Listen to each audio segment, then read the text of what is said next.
гай соёны өндөр сайхан нуроонууд хойд зүгийн чимэг болсон ан хүчин уулнууд миний шарган өмнө өргөн их авууд өмнө зүгийн мандаа болсон элсэн манхан налайнууд энэ бол миний төрсөн нутаг Монголын сайхан орон.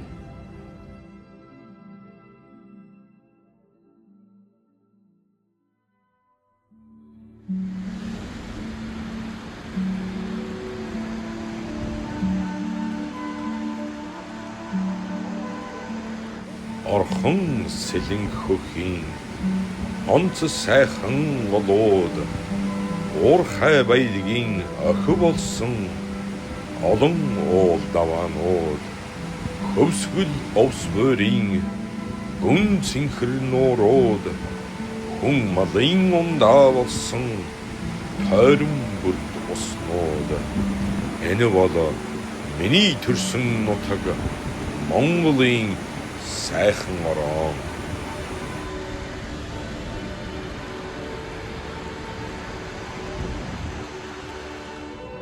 Олих газраас гялалдсан цас дүндэр хайрхнууд хөхөт тэнгэр цэлэмсэн өдөө хээр талууд холын бараа харагдсан ноён шог сардгууд хүний сэтгэл тэнийсэн уудам амьсгалт талууд энэ бол миний төрсөн нутаг Монголын сайхан орон.